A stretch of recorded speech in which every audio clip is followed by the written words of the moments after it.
antes de mais nada, gostaria de parabenizar o Dr. Marcos, que realmente ele capturou muito bem, através dessa espina dorsal, inclusive, né, mostrando o trajeto da legislação, e que transmitiu muito bem, de uma maneira muito fidedigna, a realidade americana. Eu vou pedir desculpas de antemão, né, pelo sotaque forte de um estrangeiro, mesmo com muitos anos de convivência com o Brasil, realmente que é inevitável. Inclusive, peço desculpas de antemão por qualquer erro no meu segundo idioma. Mas espero que a mensagem seja bastante clara hoje. Eu tenho paixão muito especial sobre o tema desse debate hoje, inclusive no contexto de comparação com o Brasil.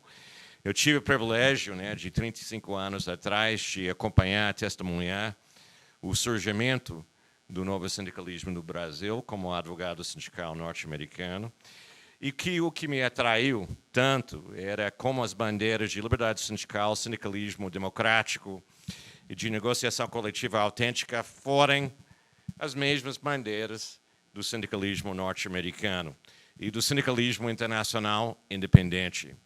35 anos depois, há déficits democráticos grandes em ambos os sistemas, obviamente.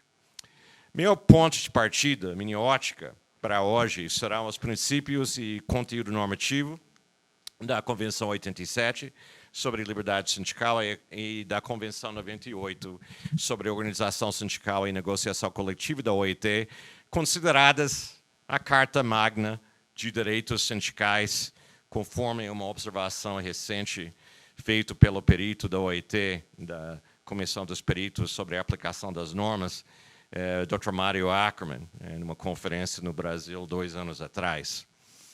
Bom, mesmo falando um pouquinho, né, sobre a aplicabilidade em termos da OIT, é que mesmo sem ratificações, obviamente, e como o Dr. Marcos que deixou muito claro, os Estados Unidos nem ratificou nenhuma das duas convenções dessa Carta Magna, e o Brasil não ratificou 87. Porém, sob a competência e jurisdição, né, da Comitê de Liberdade Sindical da OIT, todos os Estados-membros, os 186 Estados-membros, ficam sujeitos à revisão do Comitê relativo ao conteúdo dessas convenções, mesmo sem ratificação, e também tem um sistema de supervisão na OIT através do artigo 19 da Constituição e também através de outros mecanismos como a Declaração de 1998 sobre os direitos e princípios fundamentais no trabalho. Da perspectiva do sistema construído pela OIT, segundo sua jurisprudência, os direitos oriundos da 87 e 98 devem assegurar, proteger, promover a liberdade sindical e a negociação coletiva. E não apenas para o Estado simplesmente não interferir. É para garantir esses direitos. Então, por exemplo, se o trabalhador tem reconhecido a liberdade de se associar, o empregador permanece com poder irrestrito de demitir esse trabalhador. Reconhecimento a essa liberdade é, obviamente, vazio de sentido e força. E isso é, para mim, realmente a premissa muito importante e central para examinar a realidade norte-americana. E, basicamente, minha tese de hoje é essencialmente que o déficit norte-americano no tocante a relações de trabalho democráticas devido a grande parte um sistema e prática que garante indevida interferência do empregador na representação, no processo de negociação coletiva e supressão efetiva dessa representação. E, apesar desse fator, não seja a única razão para explicar essa queda drástica de sindicalização nos Estados Unidos nas últimas 2 décadas. Sem dúvida, o déficit democrático nas relações de trabalho é uma causa fundamental. Se o governo Obama e o movimento sindical americano tivessem conseguido uma aprovação pelo Congresso em 2009, já a reforma mais significativa em termos da liberdade sindical, na negociação coletiva na história americana desde 1935, do ano da aprovação do Wagner Act, como colocou o Dr. Marcos. Teríamos hoje realmente uma guinada considerável em termos do equilíbrio de correlação de forças e, assim, uma redução no déficit democrático nas relações de trabalho nos Estados Unidos. Mas a tentativa não foi bem sucedida. O que parece ser um esforço para compensar parcialmente pelo fracasso do EFCA.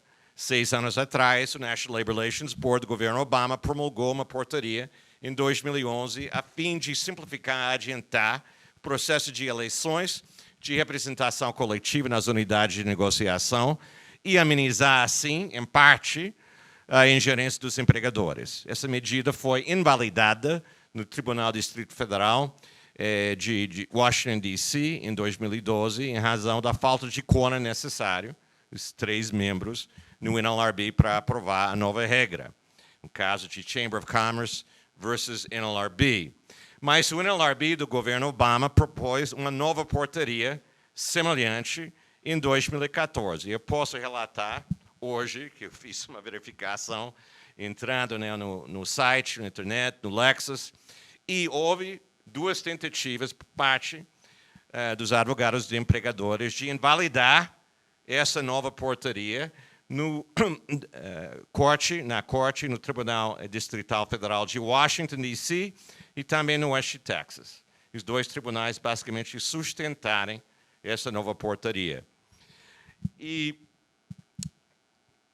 vale ressaltar que há um enorme contraste entre o regime profundamente descentralizado e disperso de ajuizamento das questões trabalhistas nos Estados Unidos, com a predominância do direito administrativo, como o caso do National Labor Relations Act, interpretado, aplicado na primeira instância por um órgão administrativo oriundo do Poder Executivo, NLRB, com suas decisões finais sujeitas à revisão e aplicação eventual do Judiciário Federal, e esse sistema altamente consolidado do Brasil, com judiciário centralizado, especializado em quase todos os assuntos relativos ao direito de trabalho e de emprego.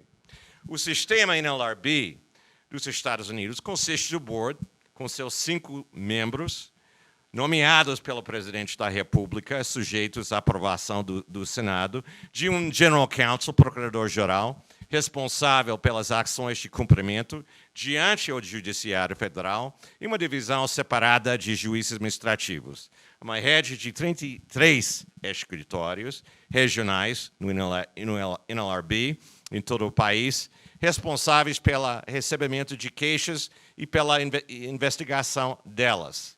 Porém, e como o Dr. Marcos sinalizou, há todas as outras legislações americanas, federais e estaduais, relativas a relações de trabalho no setor público, segurança e saúde do trabalho, legislação separada, tem federal e tem várias estaduais, tem essa Standards Act, que Federal Standards Act, também sobre o salário mínimo, mas também os estados, além do FLSA, também que os estados têm as próprias legislações do salário mínimo, que não poderia ser inferior à federal, mas poderia ser superior, que envolvem uma multidão de outras agências administrativas, outros tribunais, tanto federais quanto estaduais. Em 2014, houve 2 decisões no Supreme Court dos Estados Unidos que ameaçam ainda mais a capacidade do país de corrigir esse déficit democrático nas relações de trabalho e a atual tendência contrária a direitos sindicais. Apesar de uma das decisões, Harris versus Quinn, se aplicar exclusivamente aos sindicatos do setor público e não afetar diretamente o regime do setor privado, regulado pelo National Labor Relations Act, em grande parte, a decisão prenuncia uma potencial ameaça ao futuro de todos os sindicatos nos Estados Unidos, da sua capacidade de negociar cláusulas de seguridade sindical ou de solidariedade e de contribuições assistenciais aplicáveis aos não associados que também aproveitam diretamente da cobertura da representação coletiva.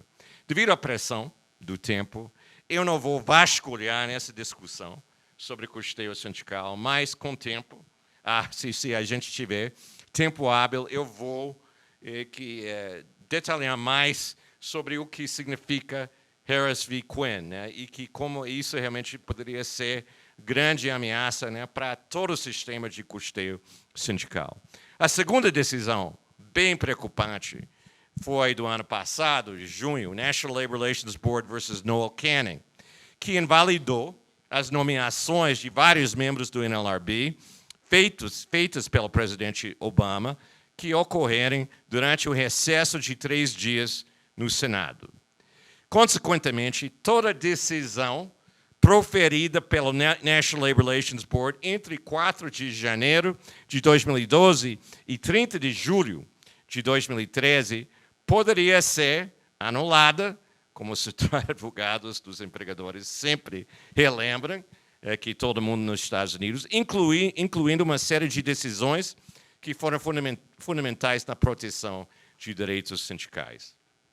E, embora a NLRA exclua da sua abrangência muitos grupos dos trabalhadores, e que como isso foi observado pelo professor Marcos, mesmo assim vale ressaltar que o exemplo dessa legislação e da sua aplicação administrativa e jurídica reflete muito bem a essência fundamental das relações de trabalho nos Estados Unidos. Bom, como o professor Marcos também estava explicando, a grande diferença na estrutura sindical dos Estados Unidos comparado ao Brasil. Mas eu gostaria de frisar esse ponto, eu acho que é fundamental. Sem sindicalização, 50% mais 1 de autorizações na unidade de negociação, o sindicato não pode ser legalmente representante para os fins de negociação coletiva. Ou seja, nos Estados Unidos, taxas de sindicalização têm tudo a ver com a própria existência do sindicalismo americano, com o direito de negociar coletivamente, em termos de negociar coletivamente com o empregador. E o critério jurídico da unidade de negociação, muito diferente, como o Dr. Marcos assinalou, do conceito da categoria profissional numa área geográfica não inferior a um município. A unidade de negociação, bargaining unit, baseada no conceito de comunidade de interesses entre trabalhadores. Nem sindicalismo por empresa, necessariamente. Realmente, embora esse parâmetro reflita um princípio geral, o NLRB toma suas decisões, de modo geral, caso a caso. Na verdade, a maioria das questões das unidades é resolvida pela revisão e pelo julgamento de casos individuais e não pela promulgação de portarias gerais.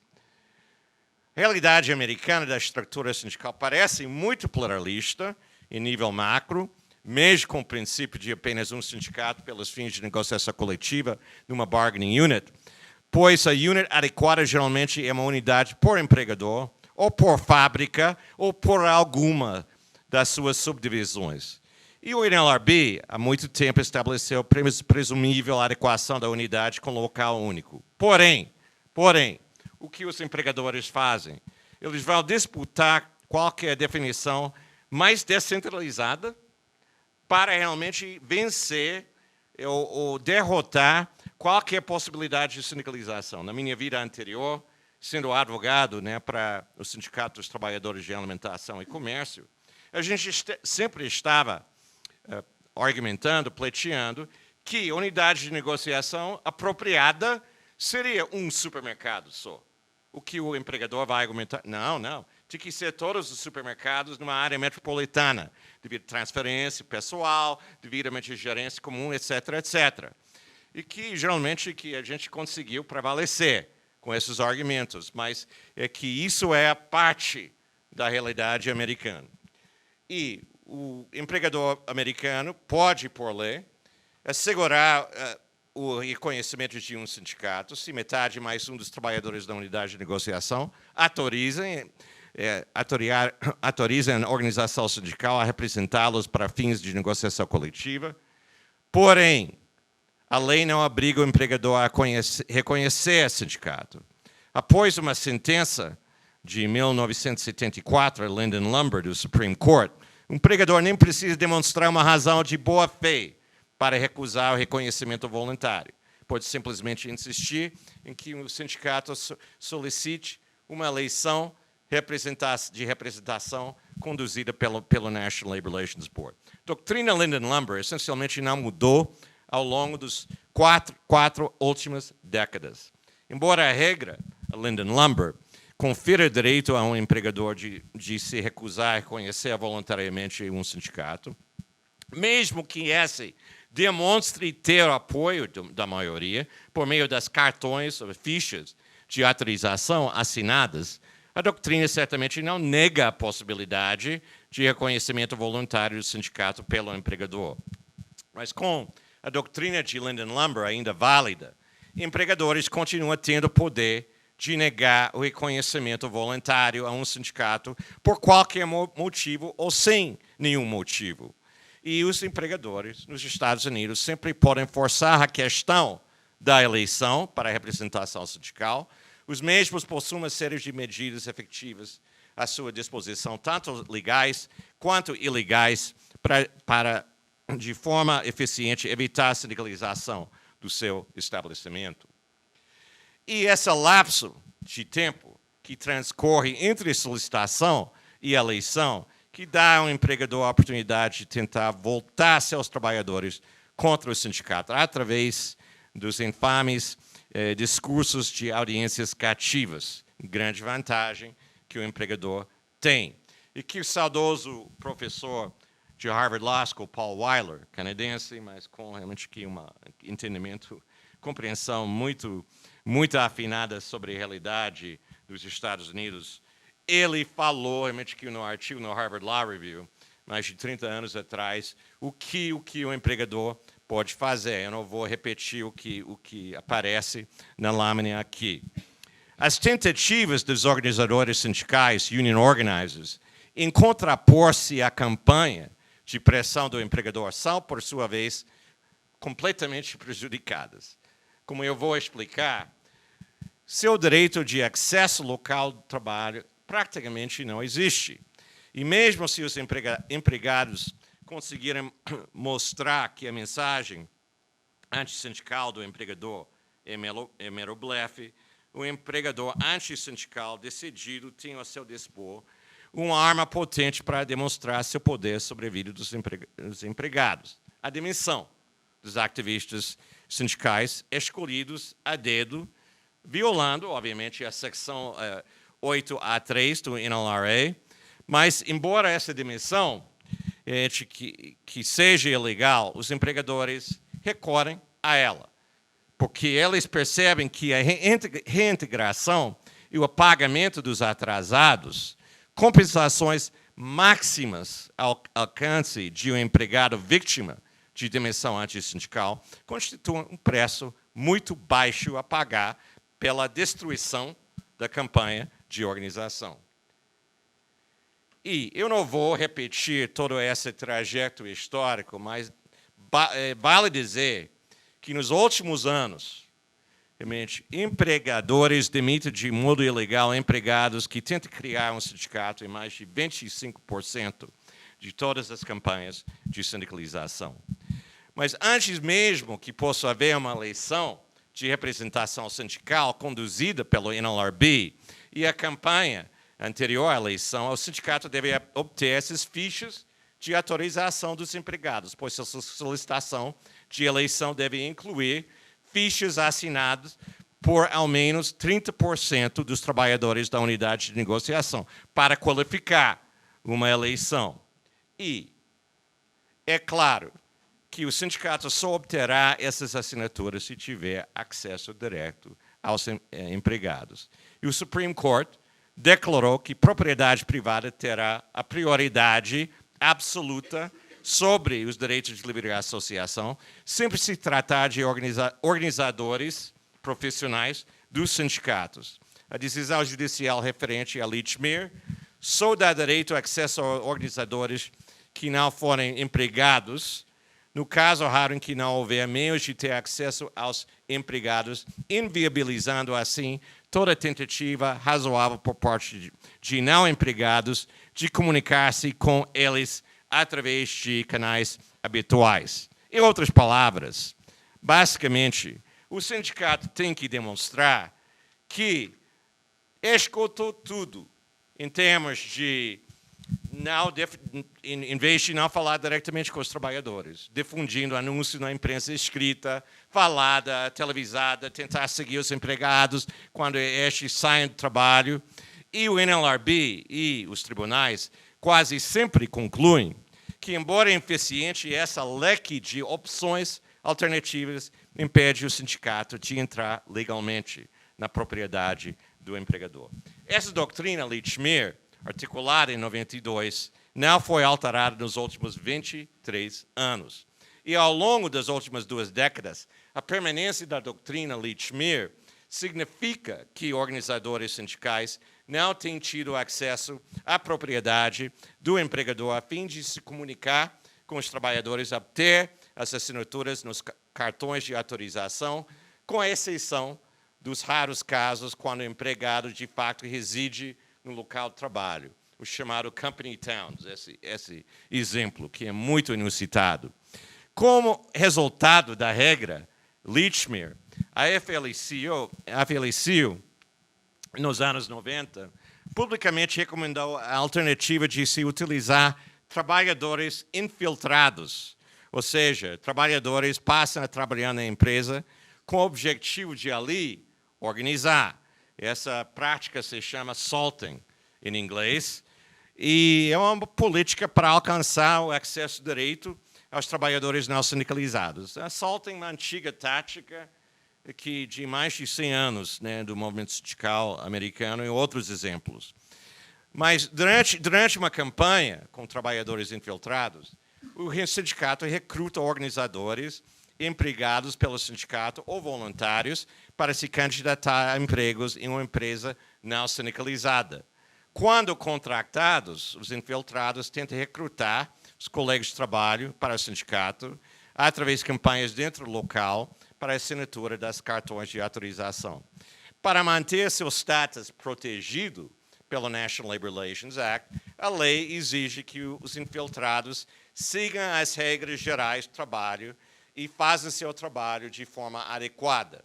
E a Corte Suprema considerou que os trabalhadores infiltrados, mesmo quando trabalhando em benefício de um sindicato, também estão sujeitos ao controle da empresa empregadora, e que isso não significa abandono do serviço para a empresa e o fim da sua proteção contra proteções antissindicais. Bom, isso é, teoricamente, the law of the land, no Supreme Court dos Estados Unidos, 98.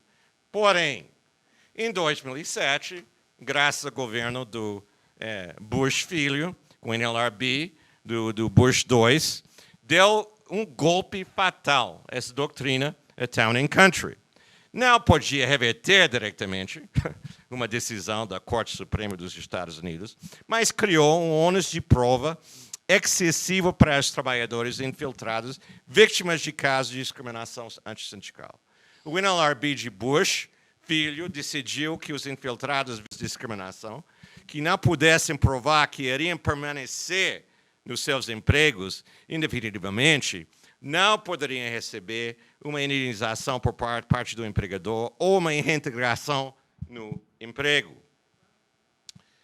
Bom, vamos falar sobre negociação coletiva nos Estados Unidos. Estou falando de negociação coletiva regulamentada pelo National Labor Relations Act, principalmente, mas tem análogos no Railway Labor Act e outras legislações.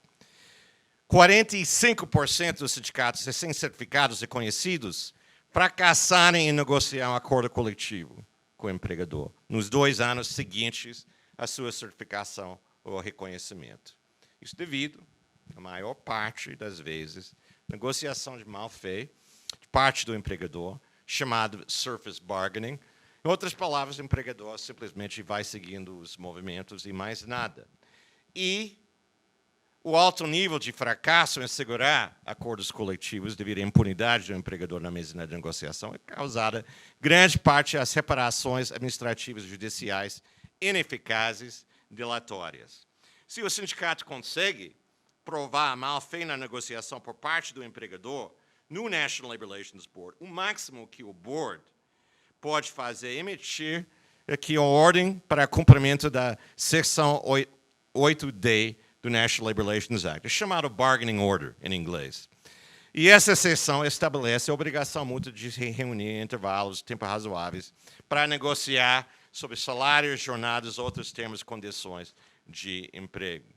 Mas, embora as ordens do NLRB concernente a negociação coletiva tenha caráter final em termos estritamente legais, o reclamado empregador pode sempre questionar, recusar a cumpri-las, forçando o NLRB a buscar cumprimento das medidas nas cortes dos tribunais do circuito federal. Tais táticas empresariais podem produzir atrasos fatais com o sindicato, enquanto isso, perdendo completamente seu status majoritário. E aí poderia ser descertificado.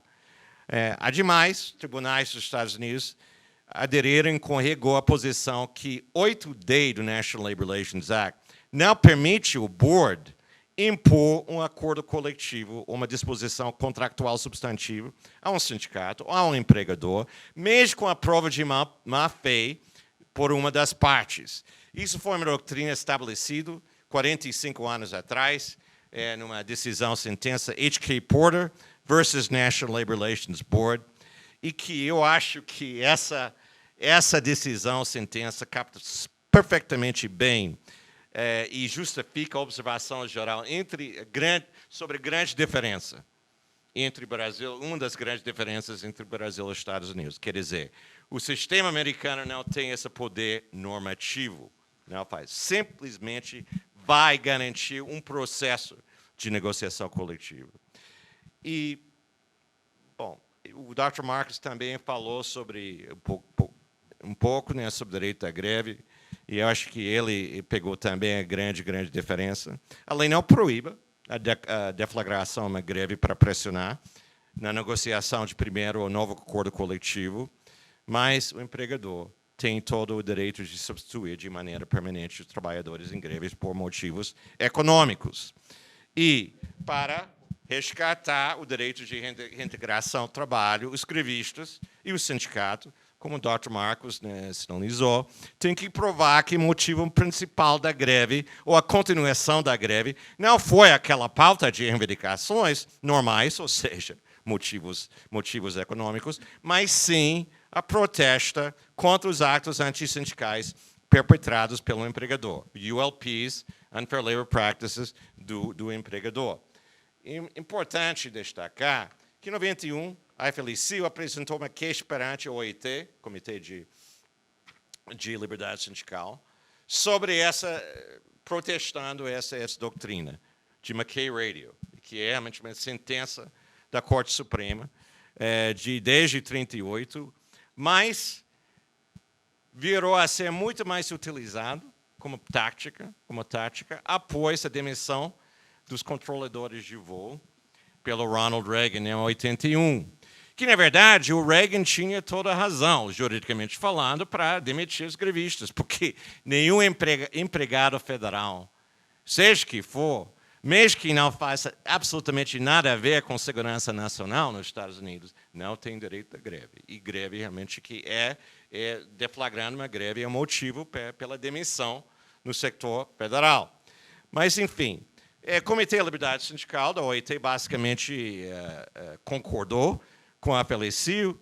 Mesmo assim, o Senado dos Estados Unidos não conseguiu aprovar uma lei um ano depois, durante o governo, que na verdade foi em 92, 93, o Senado dos Estados Unidos não conseguiu aprovar uma lei que proibiria a substituição permanente do trabalhador grevista. Isso foi uma grande promessa do novo governo Clinton de cumprir essa promessa, né, para o movimento sindical, mas não foi possível, né, no Senado. Bom,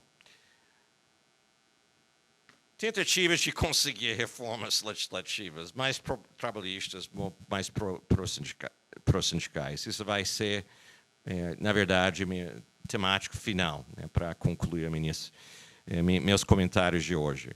Esforço mais significativo, alcance mais longo em termos de reforma do direito do trabalho para o trabalhador, desde o Wagner Act, foi EFCA. E a proposta teria implementado essas grandes mudanças em NLRA. Remover do empregador o poder de demandar uma eleição para a representação sindical, ao autorizar o board a certificar um sindicato com base em uma verificação de fichas de autorização, criar penalidade e aumentar as reparações no caso de violações do direito de liberdade sindical pelo empregador durante campanhas para a organização de um sindicato ou na negociação de um primeiro contrato e assegurar a implementação dos primeiros acordos coletivos ao permitir arbitragem coletiva vinculante no caso dos primeiros acordos. E o EFCA teria fortalecido as reparações do NLRA contra práticas antissindicais do empregador, requerendo que o NLRB proponha, solicite um liminar nos tribunais federais contra cometimento pelo empregador das práticas antissindicais durante uma campanha de organização do sindicato durante a negociação do primeiro acordo coletivo, prover indenização equivalente ao triplo dos salários devidos para empregado demitido ou rebaixado ilegalmente durante uma campanha de organização do sindicato durante a negociação do primeiro contrato coletivo e autorizar o NLRB a impor multas administrativas de até $20 mil para cada conduta antissindical cometida pelo empregador. Também é importante saber que dentro do National Labor Relations Act, isso também é graças a reformas, né, de Taft-Hartley, então muito importante também é colocar essas legislações no seu contexto histórico. O National Labor Relations Act, agora, quando a gente, americanos, advogados sindicais, quando falamos do NLRA, estamos falando desse conjunto, na verdade, do Wagner Act com Taft-Hartley.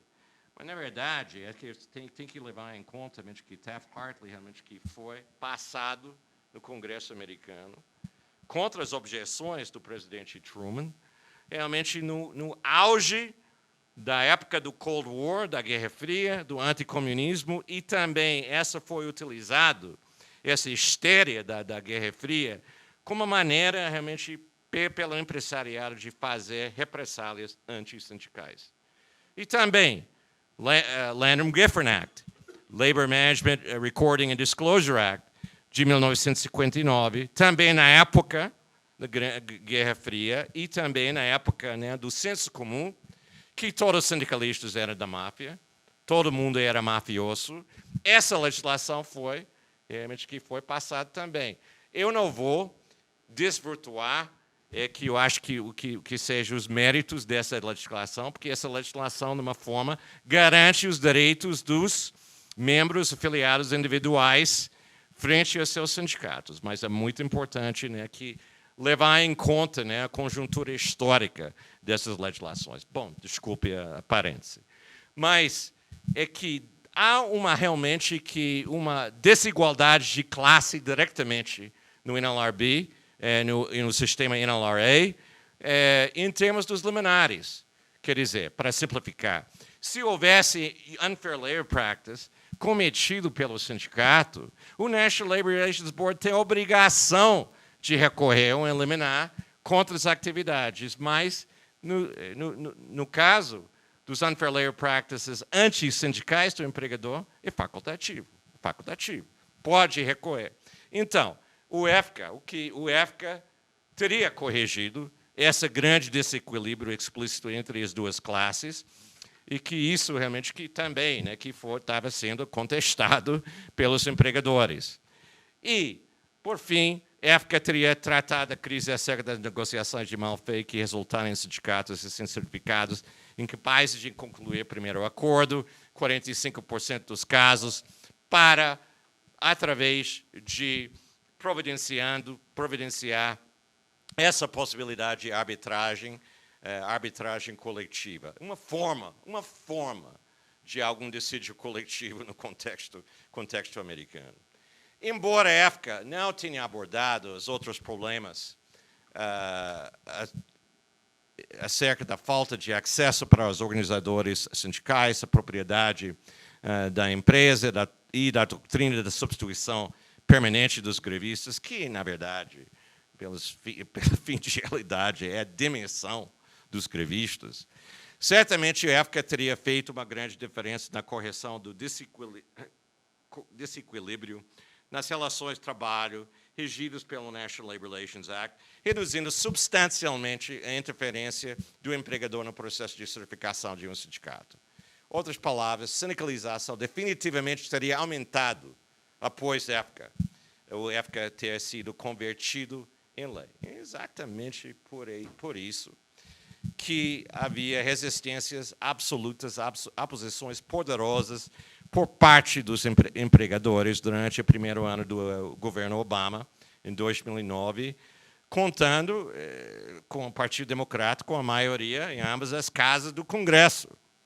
Um lobby feroz por parte das empresas, visando tanto a Casa Branca quanto as principais lideranças do Congresso, pressionou os patrocinadores democratas da proposta a considerar seriamente alterações significativas, inclusive retirando a verificação das fichas de autorização, substituindo essa medida pela realização de eleições mais adiantadas, como quid pro quo.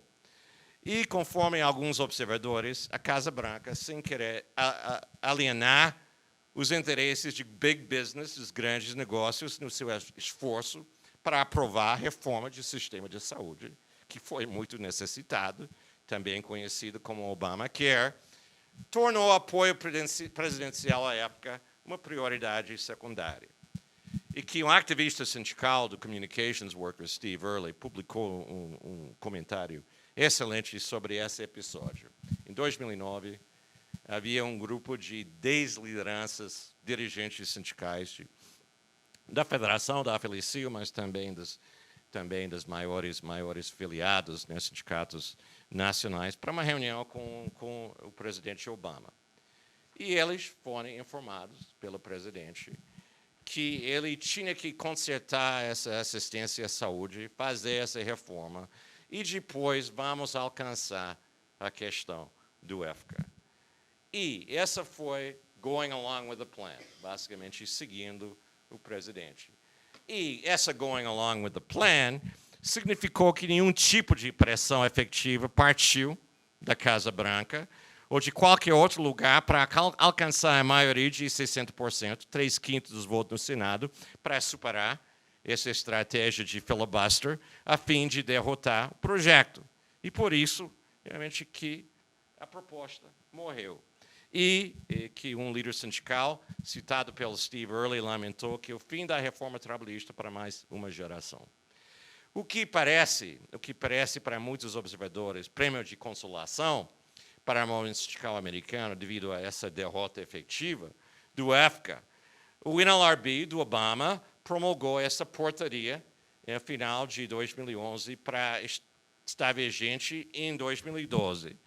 E a nova regra teria retirado parte da capacidade do empregador de atrasar o processo de eleições de representação sindical e reduzir parcialmente o tempo hábil para convocar as campanhas antissindicais fatais e por meio de requerer a revisão administrativa e judicial das objeções do empregador relativas às inclusões ou às exclusões de eleitores empregados na unidade de negociação a ser realizada no período após a eleição e não antes, que tem sido a prática até hoje.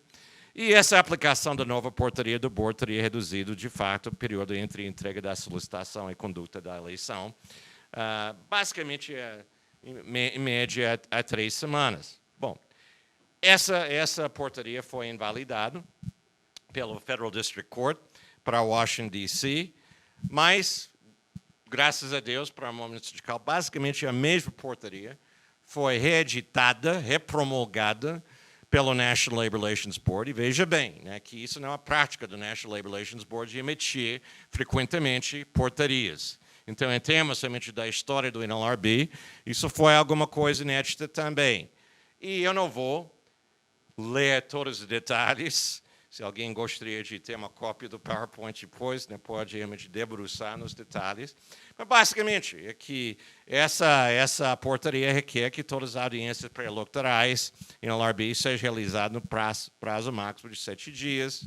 Tem que ter o Excelsior List, produzir chamado Excelsior List, essa lista dos nomes completos dos empregados, em tempo hábil, e diretamente depois, né, que da audiência, requer o empregador produzir a declaração de posição. Eu litigando, participando, muitas audiências para determinar o que seria unidade de negociação. Às vezes, você, como realmente advogado do sindicato, dos trabalhadores querendo sindicalizar, se você não tinha noção o que seria o argumento do empregador. Você tinha que adivinhar o que seria o argumento. Então, essa reforma, essa portaria, vai obrigar o empregador a declarar antes da audiência qual é a sua posição sobre a unidade de negociação. E também adiar esse contencioso das questões, né, dos empregados, eleitores elegíveis, e também aqui permite, né, a propositura digital de requerimento de eleições. Bom, parece que está válido, né, que essa regra. Porém,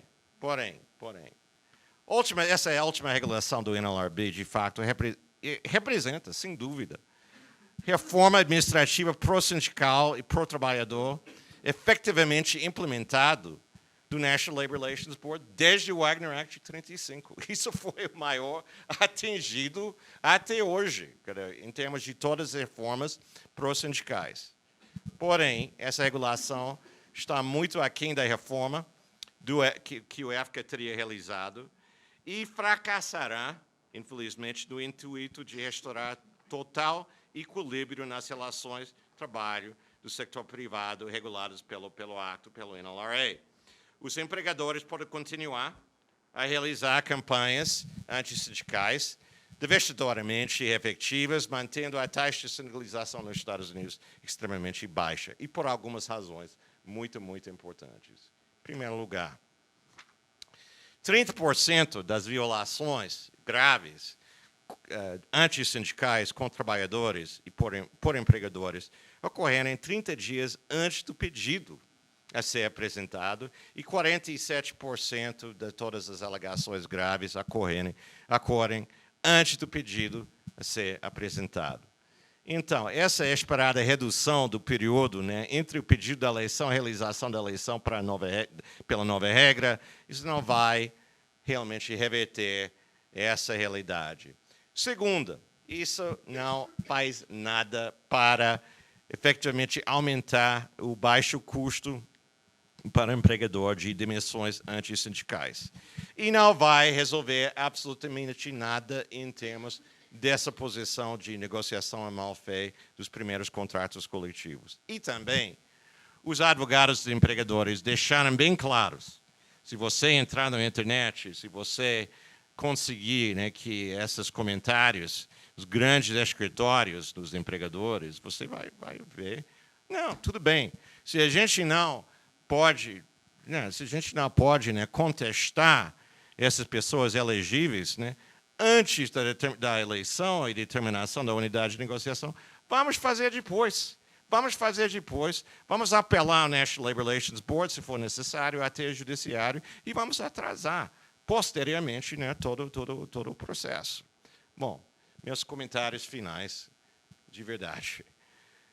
Conforme indicado no início da minha discussão sobre os Estados Unidos, o NLRA, sua aplicação, tem representado um aspecto fundamental na realidade jurídica americana das relações de trabalho.